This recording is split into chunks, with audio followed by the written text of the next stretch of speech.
All right, let's wake up with Tim Doyle to talk about the NBA Finals. And look, we're going to talk about the Celtics more so because they're most recently played. The Dubs have been well rested here. Tim, what do you think about this particular group of Boston players, again, getting and breaking through that East challenge?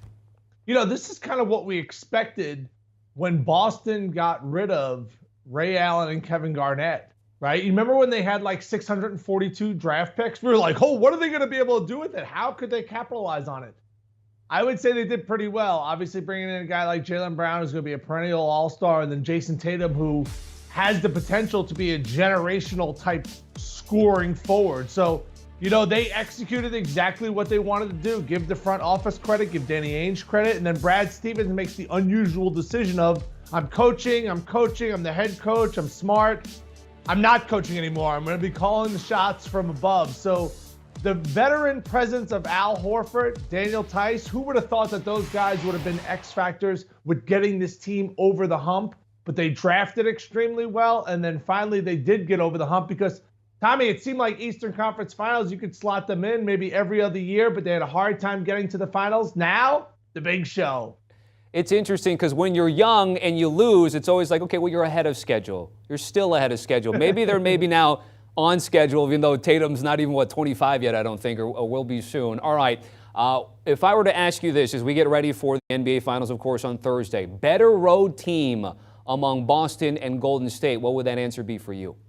Yeah, I don't think this is close. Even though the Warriors had a better record overall and get the home court advantage here, check out what Boston has done in the postseason. Now, a little bit this is their own fault, but they have gone on the road and won twice, 2 times.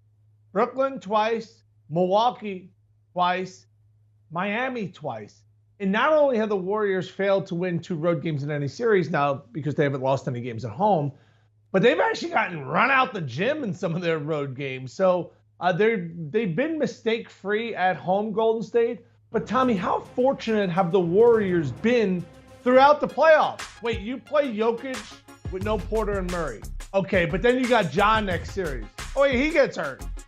Oh, but Luka Doncic, who does he have? Spencer Dinwiddie? They got fortunate that the Mavericks beat the Suns, so they didn't have to go out there and play the best overall team in the NBA. So I think a lot of things have broke the Warriors' way. And I think the Mavericks series would have been a lot more competitive if Game 2, they didn't turn around a 19-point deficit into a W. I think that series would have won 7 games, but it didn't, and that's sports. But I think the Warriors are going to have a really hard time at winning in Boston. This travel is going to be crazy from San Francisco all the way to Boston, back and forth, especially between games 5, 6, and 7. Because, Tommy, we all know this. This series ain't going 4. This series ain't going 5. This series is going 6. And if it goes 7, the Celtics have no chance. The Celtics, if they want to take care of business, they've got to be more consistent at home. How do you lose Game 6 at home to the Heat? That was like on a silver platter for them. Got redemption in Game 7, but this is going to be a fantastic series. We certainly hope so. And I know you are a big fan of nostalgia, 80s and 90s. So, Tim, I got something for you. We see the hair. It looks good. I don't think you know this is coming, my man, but I'm a big comic book guy, and I'm not afraid of cartoons.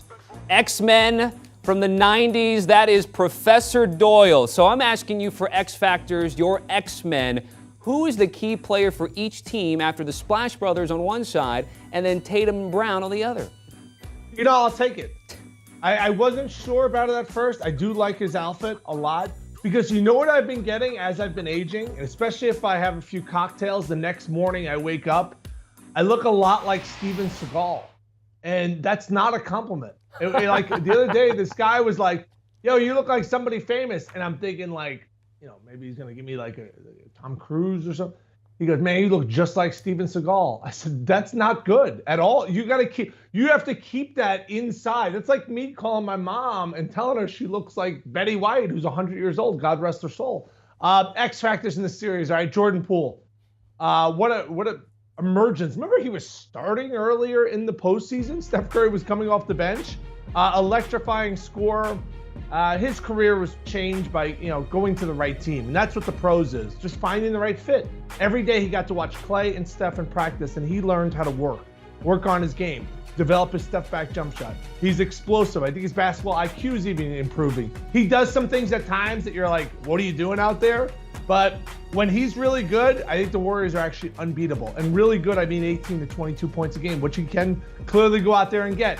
Celtics side, the X factor is Marcus Smart. When he gives you 20 points, I think the Celtics are unbeatable because you know what he's going to give you defensively. He has a shot, Tommy, long shot to win the MVP of this series because he can affect the game on both sides of the ball. Be interested to see who he guards. I didn't do so good guarding Jimmy in that series. Jimmy did whatever he wanted because we don't really know how healthy he is. But can he slow down Steph Curry? Can he limit Steph Curry to 21 points throughout a series? Does he completely wipe out Klay Thompson? Can he give you 20 points a game? So I think both of these guys clearly have had some insane ups and downs. You know what I mean? Back and forth. I was just thinking about Steven Seagal. All of his movies just have 3 words, right? It's like Time to Kill and March Born for to Death. Run, and yeah, that's right. It's all 3 letter. It's all 3 words. You know, Out for Justice.